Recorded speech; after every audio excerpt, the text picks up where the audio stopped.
You're listening to the Comic Crusaders podcast. I am your host, Al Mega, CEO of Comic Crusaders and Undercover Capes.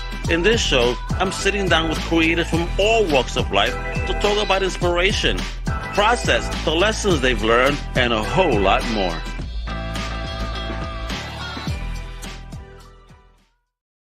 Well, this is your boy Al Mega. Welcome to a brand new Comic Crusaders podcast. Yeah, baby, today we talking indie comics, a massive one at that. Oops, pun intended, maybe. Yes, one massive publishing. We have an amazing writer over here. They got a dope book that is dropping on the 28th, all right? But he's also a producer. He's working on some films. He's doing his thing, man. He is a big boss. He is a future legend, a future star. Let me introduce the one, the only, Mr. Max Hoven! Hey, what's up, bro? How you doing? Hey, I'm good. I think this is the first live podcast I've done, so I got to hold back the manic episodes, I guess. Hey, get crazy, bro. Get it done. Let's go. Big shout out to Danny there. Hey, shout out to Kitty there. Has to be an orange cat that decides to put their face in and just bomb the video. Yeah. Hey, Kitty. How you doing? Yeah, he always does that. So, Big Max, welcome to the show. I appreciate you coming on. It was a pleasure to meet you during the Heroic Awards. Yeah, baby. That's what we met. Well done with all that, by the way. Oh, yeah, man. Well, guess what? You know, there's a questionnaire going out there. I got to talk to Big Rick and get that together. But there's a questionnaire out there, you know, for indie folks to get involved. And the process is starting anew for the next, awards program. So, let's get it done. Stay tuned. Sign up to the Heroic Awards Facebook page for you to find out all the deets. But, yeah, that was fun. It was great to have you there, man. Let me tell you, folks, that this guy, he wasn't just there to chill. He was there working with us, helping out and making sure that this show was going to be successful. So, thank you for even just coming through and volunteering your time and helping out the way you did, bro. Yeah, of course. Yeah, I was happy to be a part of it. Glad to be invited. I'll do it again next year. Hey, let's go. Now, with that, Big Max, for those that don't know who you are, let us know a bit about yourself, where you're from, and the most important question you'll ever be asked in your life, bro. What is the first thing in fandom you ever fell in love with? Oh, wow. Okay. So I am basically born and raised out of Southern Illinois on the border of of St. Louis. I'm just like on the northern side. I have been kind of all over the U.S., but I'm now back in St. Louis, and that's where I'm headquartered. I'm a writer. I also play a lot of different roles in the indie comics field. I have a YouTube channel. I also produce low budget movies and stuff like that. Nothing too crazy. It's all part-time because I have a day job and a family, and it's a grind, but I love it. And the first thing that I remember, like truly like being rattled by and then being obsessed with, was Indiana Jones Temple of Doom, the second Indiana Jones. I think it came out in the 80s, but I was born in the 90s, and I just fell in love with everything from the 80s. But I remember being 5 years old and watching that like sacrifice scene from Temple of Doom where they send him into like the volcano lava, and just being like mesmerized that it's just like this, like it's such an intense scene. And then I just ever since, and I was just sort of obsessed with Indiana Jones and horror. I never got into Star Wars, really. I never got into any like George Lucas specifically, or like Steven Spielberg was an inspiration, I suppose. And in like the comic world, I was like, my parents, whenever I was growing up, it was all newsstand stuff, and they would just grab like what they thought I would like, and so they thought I would like The Simpsons and Archie. Yeah. And it wasn't until I went to the bookstore and I saw Hellraiser on the shelves, and like I was definitely too young to get it, but I like begged my parents. I was like, this is what I want. They're like, we can't get you this, you sicko. I got it. I ended up getting it. But yeah, that was like kind of my dive into. Yeah, it's funny. Like my parents, I guess it's like just never really recognized that I was into the word like darker stuff. They are always like, oh, they just gave me what they thought I wanted and just didn't realize. Oh, my parents knew, I guess started with the Conan and the horror comics, you know what I mean? And definitely the Hellraiser stuff. But through the movies, I discovered the Clive Barker Tapping the Vein, and then from that is how I ran into the Hellraiser comics. Yeah. And then ran into my favorite one that he did was with Jihad. I don't know if you heard that one, which is basically Hellraiser versus Nightbreed. No, Really? I didn't know that he did that like crossover. Yeah, it's really cool. It's just 2 issues, but basically, well, I don't want to spoil it for you. You should check it out. Yeah, I'm starting like It is messed up, it is wild, and there's only 2 issues, but it's dope. yeah, I'm definitely gonna be looking it up after this. Yeah, check it out. So, all right. So, talk about you then. Did you have a tribe growing up in your geekdom? Sort of. You could say that I had a tribe in high school. It was I remember before even going to high school, I was I was homeschooled in middle school, so I was kind of the weird odd person out. My parents finally, after sort of sheltering me for a while, they gave me freedom to choose where I went to high school, which was a grand total of I could go to the Catholic school or the public school.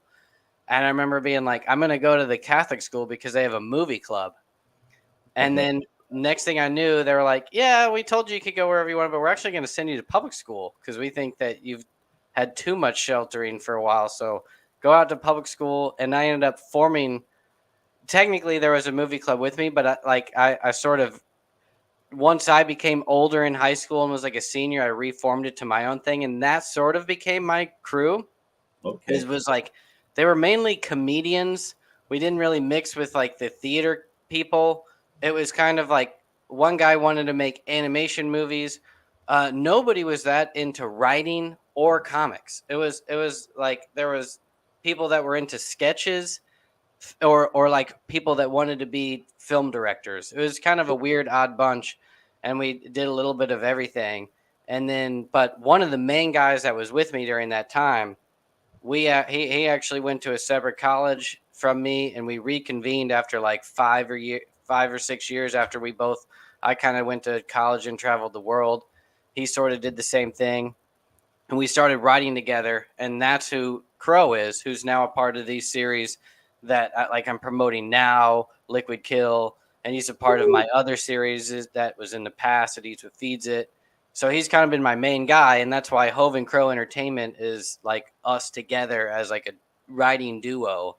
And his fandom has always been anime and like the more on like the manga side. He was never into comics. So both of us like sort of skipped the Marvel DC.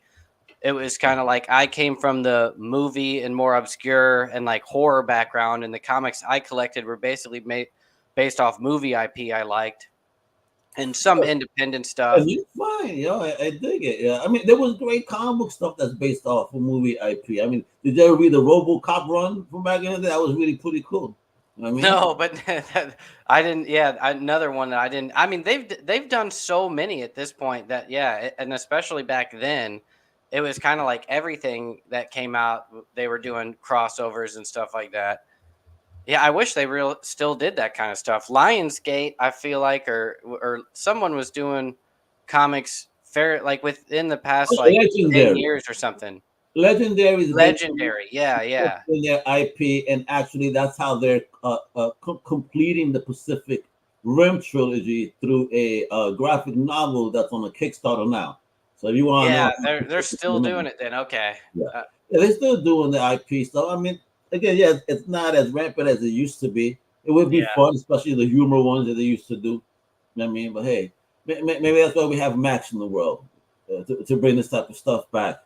Come on, brother. Yeah. You gotta be the one pitching it out there. So all right. So talk about it. Just stepping into the world of being creative. Now that you found your homie. I mean, was it, you both went on the same journey together at the same time to get creative and put stuff out there? Like, how was that? Whatever we're talking about, how did you go about it? It was sort of like he actually went to school for writing and was like a journalist and also did creative writing and learned story structure and things like that. I, on the other hand, was just writing down the stuff that happened that I was doing. I was reading the books that are typical for those that want to be writers. I read Alan Moore's sort of like, I don't remember where it was originally published, but it's now in that form that's like Alan Moore's On Writing Comics. There was a lot of books that you can read about writing screenplays, not that many about comics. And there's like two really good. There are some more nowadays, but I read everything that I could about how to write and then just started watching movies and trying to like study pacing and figuring out how that's done. I would literally just take comics. The first comic that I like really tried to mimic was called The Beauty, but from Image, written by Jeremy Hahn. I think it's the one about they get sort of an STD that makes them beautiful and look young forever, but it kills them. And but it, I just like basically was like, okay, how many panels are on the first page? Like how many pages are a scene before they cut to a scene? How many scenes are in each issue? And how many issues are like a solid? And just sort of like studied like that pacing, and then started to realize that just like other like movies and stuff, they kind of all follow the same rhythm that we're used to. Um, and it's the same kind of stuff they teach in school, but the books and stuff you can get and just watching and reading, like trying to mimic it all the time, makes you see it like step by step. And I mean, I did that for 5 years before anything ever really released. Oh, It Eats What Feeds It was like our first real debut graphic novel, and that was probably the 15th thing that I had written, either a screenplay or a comic script. We so had another one that was like a how webtoon that we did, but how'd you go about releasing that first project, and why a graphic novel? Like, what made you guys go that route? Like the whole shebang, or you had individual issues? yeah, I mean, so it was one of those things where you're at it. It's like we wanted to make the best thing possible without spending a bunch of money or like spending way too much time on it. So we started basically adapting. It was kind of there's two ways we saw it at the time. It was like you can either do, we can get sort of a rising or sort of independent artist that's sort of unknown, doesn't have much published, for a reasonable price, and then we can use them to do sort of a online web comic and hope to build some traction there. But the stuff we were writing was more contained, like it wasn't going to always be forever. It's not, it wasn't like your typical ongoing series following these same characters. It was more like well-rounded stories. But we decided to test out the webcomic method simultaneously as we tested out like a graphic novel with a high quality, like professional grade all the way, getting a full-fledged, well published on a big publisher artist, do lettering, coloring, and all that stuff. But we couldn't afford to do that for a big series. If you don't know that it's going to do well, you can't really just write a million of them and make a million of them. And we couldn't move fast enough to where we could be like, well, let's release this one, see how it does, then the next one, and so on. You kind of have to know that you're going to be like, here's one arc that we want to finish, and then see what we can do with that, almost like you're pitching it to publishers or whatever.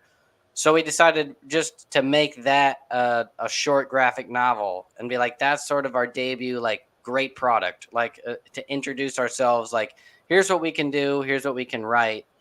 And that became It Eats What Feeds It. It originally could have been longer, but like I said, we were trying to condense it because we didn't have enough money to do like something full fledged. It's hard to invest more than $20,000 when you don't know if you're going to make that money back at all. Big number. Especially when you're like brand new. It was like a lot of anybody that's not in comics would look at you crazy, being like, what are you spending your money on that you could be spending on your friends and family or whatever? And it's like, oh, this comic book, and like people don't realize what goes into this whole thing. It really is like investing a year and a lot of time into something that may have no future at all. Like you could have got no publisher, and crowdfunding itself is fairly hard. You might not get funded. It could literally just go nowhere.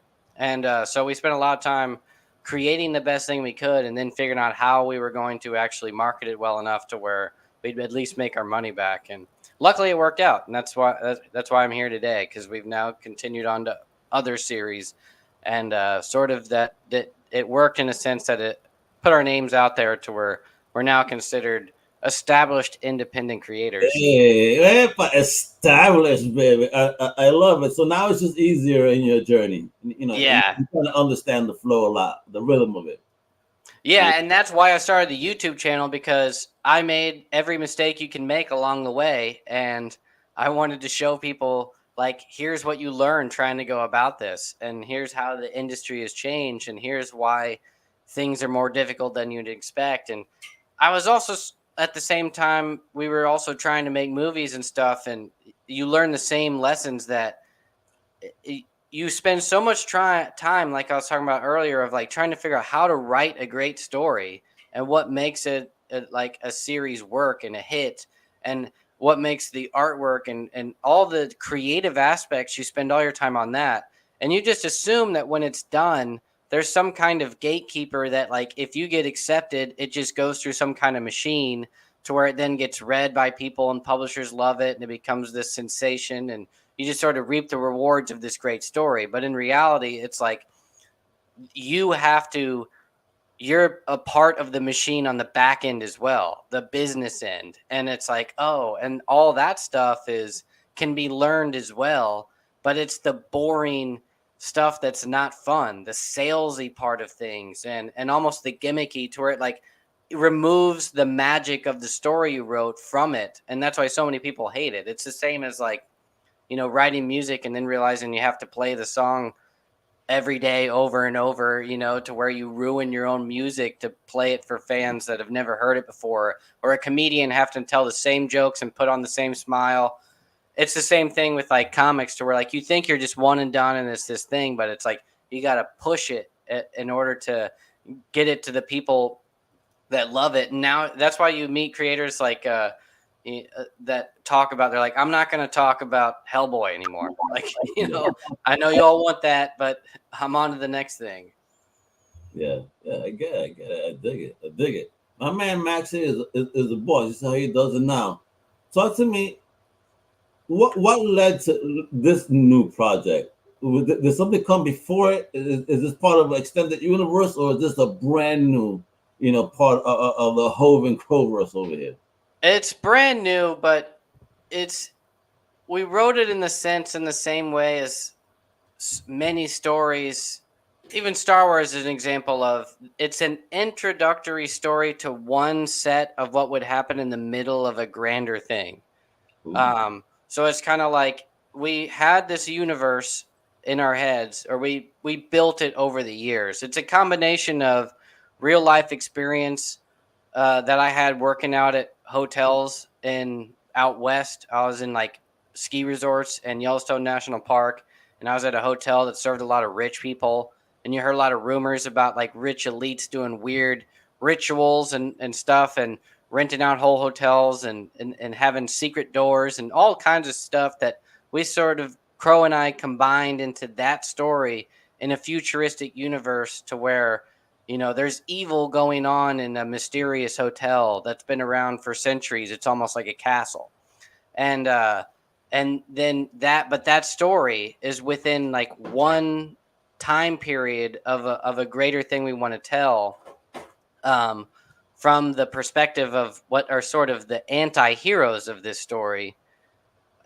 And where we sort of wanted to stand out is, it was like we both are always concerned in stories that sort of the bad guys are never realistically bad, and the good guys are always set up with these dilemmas that are should be easy decisions. Yeah. If you actually are like sort of as hardcore as you would be. So it's kind of like the hero doesn't actually match against an actual evil person. It's like if someone is so evil they've overtaken the world, and everyone is like a part of a satanic cult and truly evil, truly sadistic.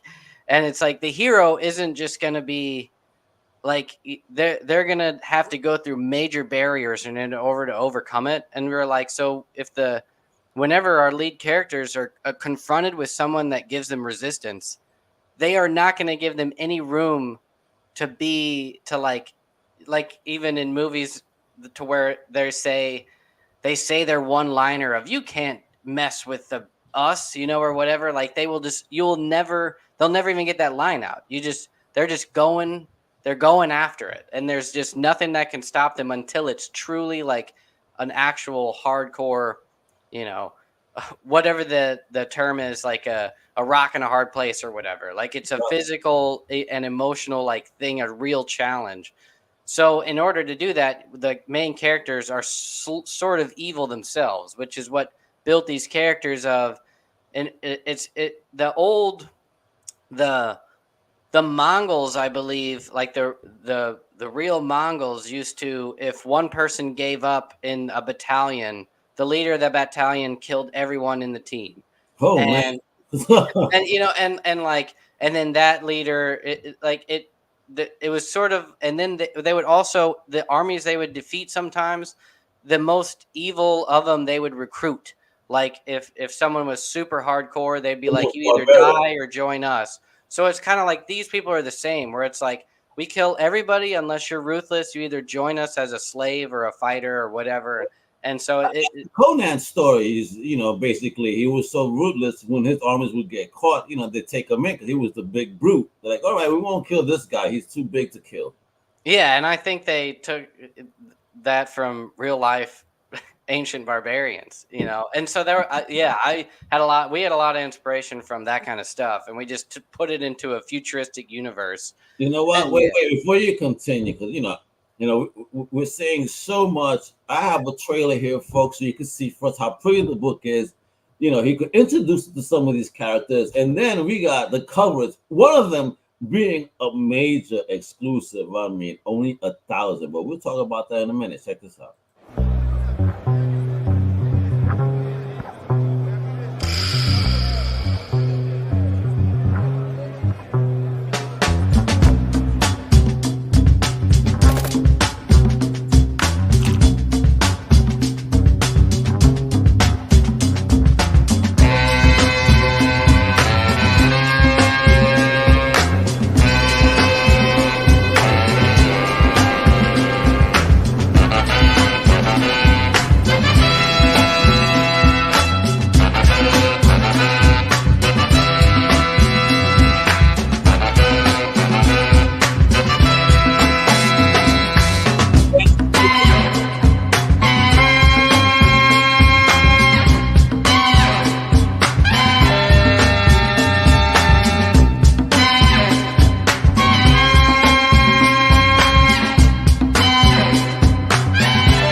First of all, that music is so so. I got the permission from that band to use that. It's called the Budos Band. Salute to them. A big salute, to Massive and Chris Yates as well for putting this together, man.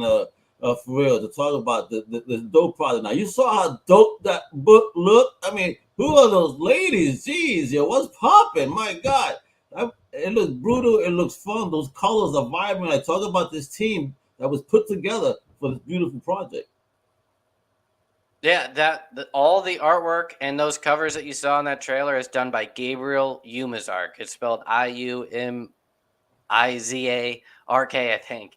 And he's a Brazilian artist that's magnificent. Couldn't have asked for a better co-creator in the series.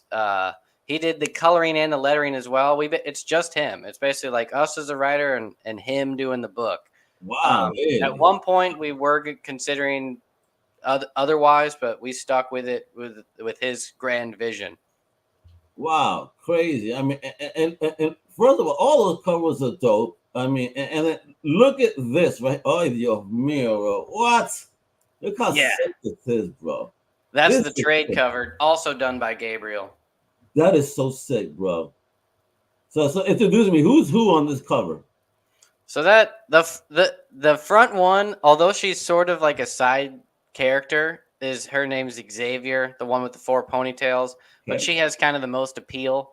To the left is sort of the lead female character. Her name is Kai.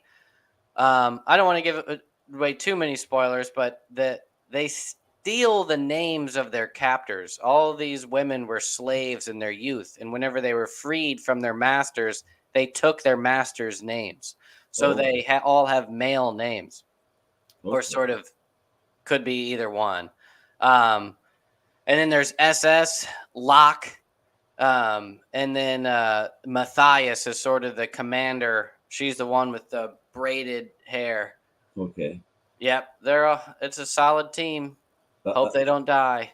I dig it, and not just that. What that's awesome about this particular thing is that if, for this particular graphic, right, that is releasing, on the 28th, folks, you heard it here. You guys have a special cover that's limited to 1,000 for you collectors out there. Oof! Look at that, yo. That is sick. That is sick, That's bro. Tony Infante's cover. Bro.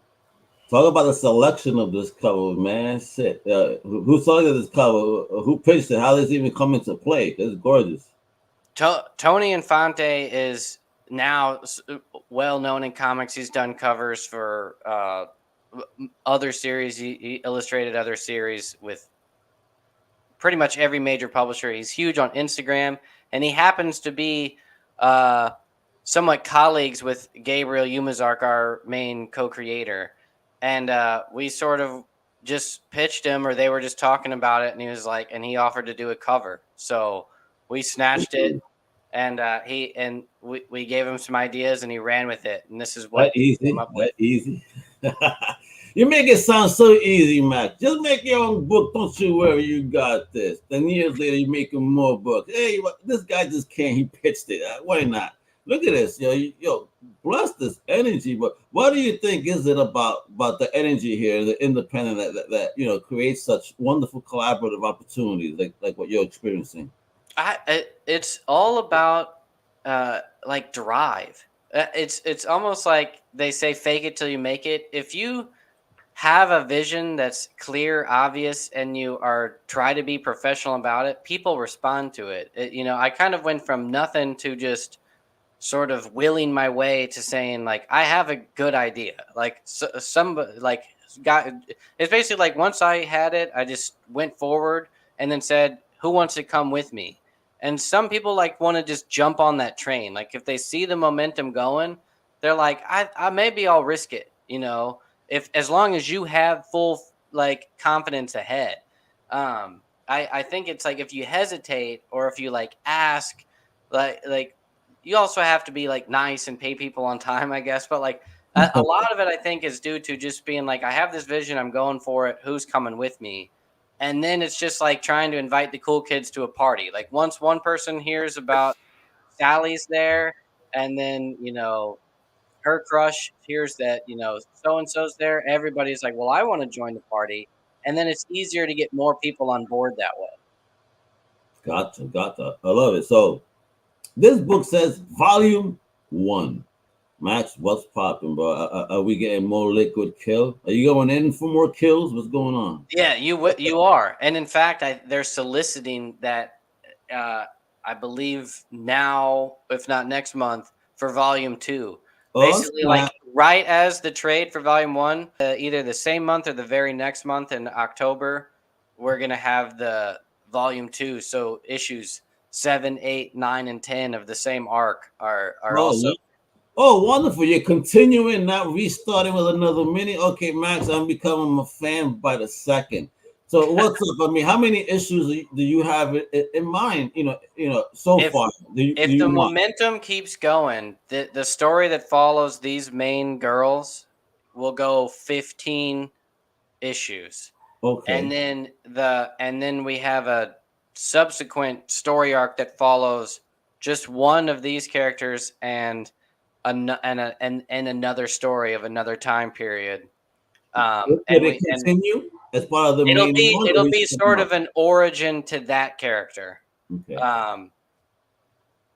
If I can get the fans on board to keep coming for it, we got a lot ahead if we could do all of it. Like there's there's sort of an epic story for every character in here, including the villains that we can go back into and even jump another like 100 years in time.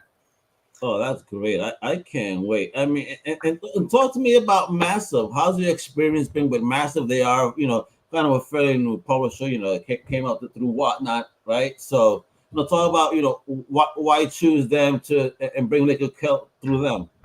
Talk about that experience. They found me actually. So, and they found me before they were even formed. I got like 2 minutes, so I'll kind of give like the rush story. But basically, Kevin Rodatelli, who's the president and co-founder of Massive Publishing, whenever he had his own imprint, he reached out to us after we posted some sample pictures on Twitter. Aaron Crow posted them there. And we followed his books and he followed us because of It Eats What Feeds It, which was our first book published through Scout Comics. And he basically just said, hey, do you know who you're going to be releasing this with? Because if not, I'd like to be on board. And within like a year, as we got more further around, we solidified that deal and he started Whatnot Publishing, which is now like partnered or like rebranded to Massive Publishing. Yes. And, they've been through like a lot, and now at this point it's been like 2 years in the making with them, and it's been great. That they rose to the top right away. Like as soon as they were formed, they immediately they already had a lineup of like really solid IP, which included Liuid Kill. So it was awesome because we were part of like their initial launch and like their first wave of titles that they were trying to showcase, be like, oh, we have talent here. So it was really cool to be a part of that. And I think that helped with the momentum of why we now can continue the series, because it was able to get it in front of a lot of eyeballs. Well, there you go. Folks, my man got to go. He got some life duties to attend, so I don't want to keep on too longer. But Max, thank you so much. The book is dropping the 28th. Show love. I mean, go to your comic book store right now if you haven't ordered it. Get that Infante edition, because I mean it's only a rack of them. Come on. Yeah, let's sell them out if we haven't already. Yeah, and then go visit the YouTube channel, Indie Comic Empire. How often do you put content there?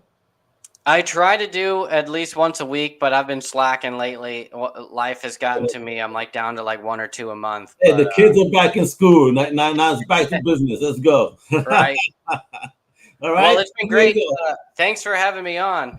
Absolutely. Everybody check out hovencrow.com. Thank everybody for tuning in. We appreciate you. You know what it is. Hasta la próxima, mi gente. Huepa! Thank you for listening to the Comic Crusaders podcast. If you like the content, please subscribe and turn on notifications. Also, please visit comiccrusaders.shop and our extended podcast family over at undercovercapes.com. And also, make sure to download the Comic Crusaders app on the Google Play Store today.